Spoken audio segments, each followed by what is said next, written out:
Friends, we now proceed with our geopolitical, economic, technological, social environment discussions.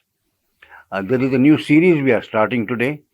We'll call it episode 1 of GPETS, where we take into account the weekly events globally and summarize it, think about it, conceptualize it for all of us to ponder over. So we will now call this as the mid-August episode 23. And let's start with any of the major events of the recent past. The Ukraine conflict continues. There is a new conflict emerging in Africa. We can call it West Africa. We can call it Sahel region. We can call it starting with Niger, but then the infection is already there at other places. And the issue of sanctions once again, which is a topic by itself, because sanctions have been introduced in the last 40 odd years, basically by Western countries on non-Western countries. There is no example of a non-Western country or global South country imposing it on the Western countries.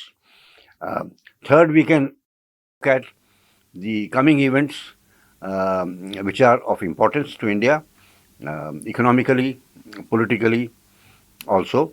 BRICS summit is one of those which is going to happen next week, and the G20 event which will happen next month, and even the Indo-China relationships are being discussed in the context of these summits, whether Xi, the Chinese Prime Minister, and the Indian Prime Minister would get along in these summits and even have one-to-ones, because Russia is not going for the BRICS summit at Johannesburg, and of course Brazil will be coming, South Africa will be there, and most probably Mr. Xi will be there, and most probably Mr.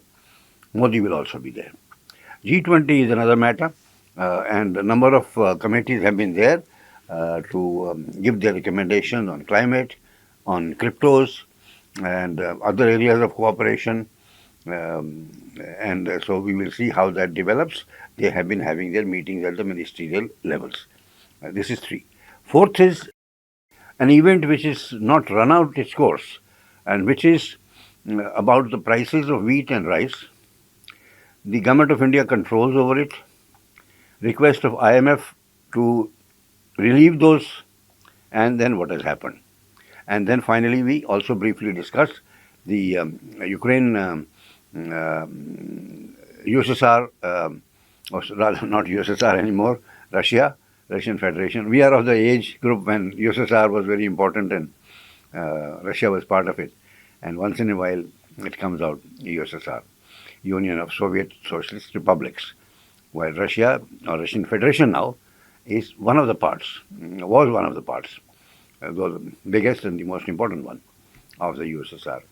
And many of those countries became the Eastern European countries. They were part of Warsaw Pact, and while the NATO Pact is basically Western world. So now coming to this, therefore, we'll see what that relationship is doing. But we do it in the end rather than in the beginning.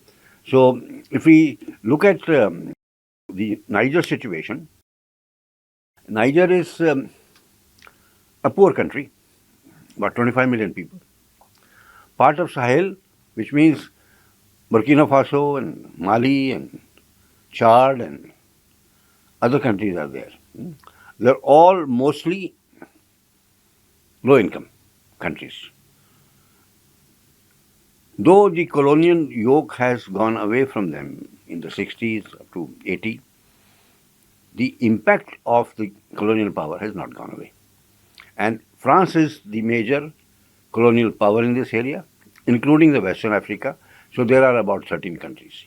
So the issue which is coming is whether it is the pangs of getting out of the clutches of colonialism, and in this case specifically France, And what is France and USA doing? What they do most often, apply sanctions. Because in Niger there has been a coup, and coups are not new in this area. In the last 10 years or so there have been 25 coups. And in this area itself of Sahel, there have been more than 5 coups in the last 3 years. So this is a coup where the earlier president has been imprisoned, and two groups mainly have come out against them. ECOWAS, which is the economic community of Western Africa, though they have no military pact, but they have got together and step by step first had requests that the earlier president should be brought back, to saying that we might have to take a stronger action, to saying economic sanctions, for saying that we have a standby military, and if you don't do this, we will attack you. The person earlier was basically supported by USA and France. So obviously they are suggesting that the person should be brought back. US has a base of with about 1,000 military personnel in Niger itself, and used to give $100 million aid, military aid, to Niger earlier, and which they have stopped now. So they have a presence there. ECOWAS is Nigeria and other countries of Western Africa, where Nigeria is the most important. That's 60% of the population and 70 to 80% of the GDP also, because they have lots of oil. But now once again they have become a poor country. So this pressure is building up, whereby more and more sanctions are being applied and threat of military action on Niger is there. But then there is a corresponding equation. What is the corresponding equation?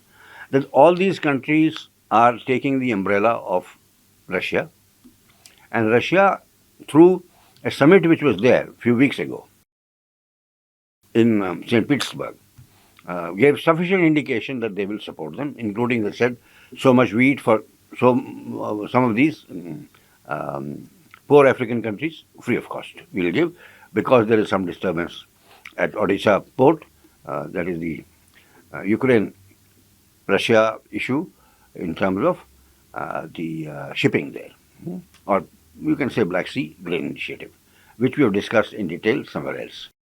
So how these geopolitical events are then coming together, and let's say what impact it has on India. Let's briefly say that India wants its citizens there to be evacuated.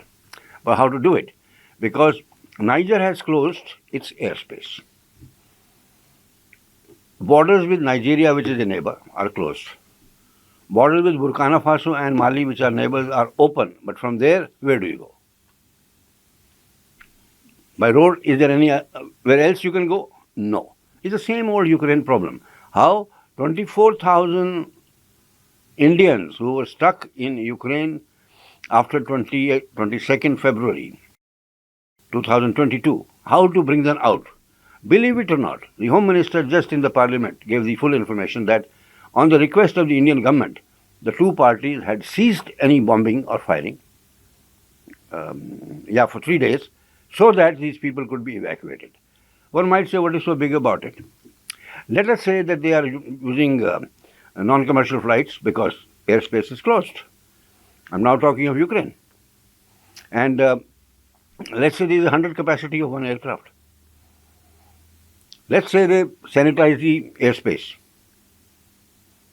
The aircraft comes. How many will be required for 22 or 24,000 people? 240 trips. One trip is empty anyway while coming from India. So 480 flights. For how much time will you need the airspace to be sanitized? But the Indian government, the Civil Aviation Department, along with Ministry of External Affairs, conducted what can be called a superb logistics operation and brought them. Now what to do in Nigeria?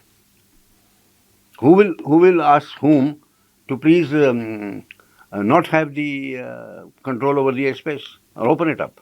Because that much relationship is also not there with Niger to be able to do it. Going forward, in the military type of situation, even coup type of situation, these kinds of mutual adjustments are made if you have good diplomatic relations. Now we'll come to the economics part of it. Niger is the seventh largest producer of uranium and second largest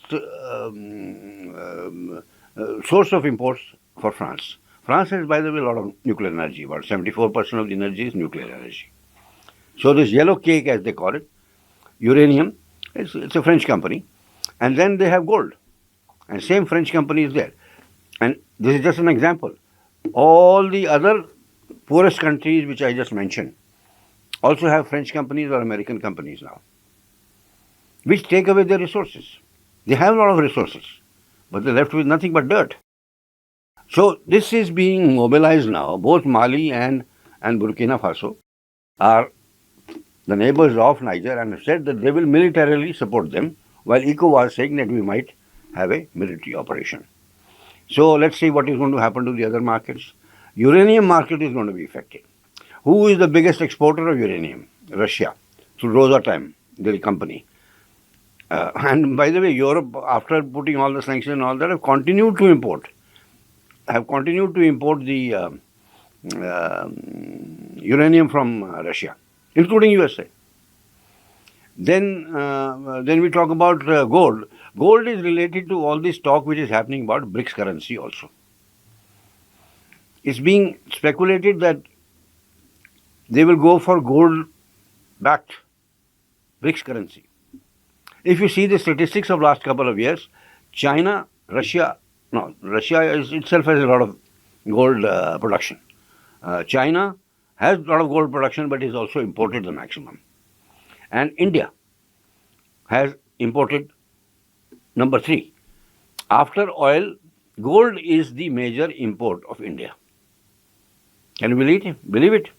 But it is suspected, and of course South Africa has got gold, and Brazil has got gold also, but Brazil is also purchasing. These 5 countries of BRICS are purchasing gold so that they become the founding members of something like an IMF SDR operation. But it might take few years. So now, just let's summarize the Nigeria situation and then go on to the BRICS situation. As the Ukraine and Russian conflict goes down, whatever the military industrial complex is there, has figured out another place. Because all of these people, both sides will need arms, ammunition. They don't manufacture any, poor chaps. And in the process, actually, perhaps, acquire the companies which French had earlier. Because French have the military presence also there, but not much. So, it's being said there is another Africa scramble 2.0. In 18th century, it had happened that they all sat together, the European powers, and they just cut it off. That's why all state lines are there in the Africa map.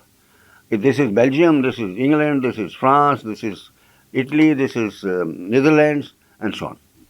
And the similar thing they suspect is going to happen now.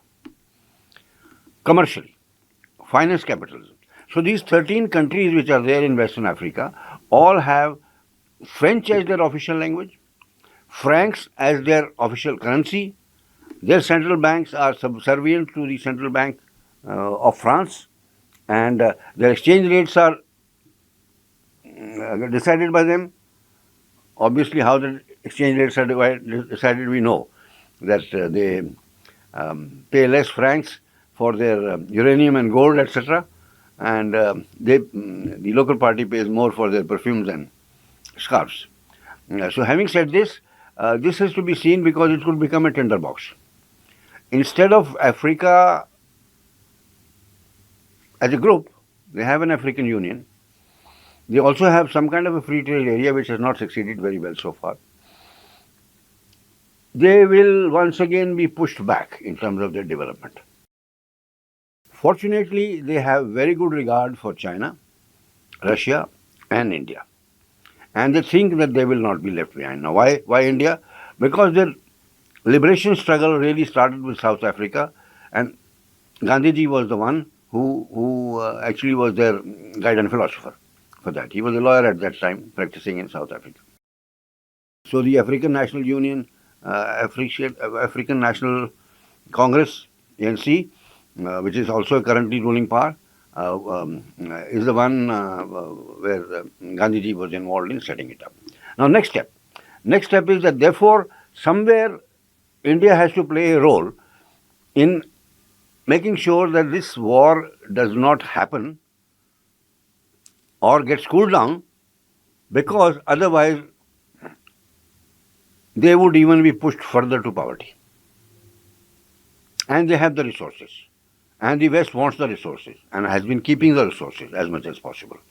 So only when these issues come up, we realize that what is the extent of the economic domination still the colonial powers has on that.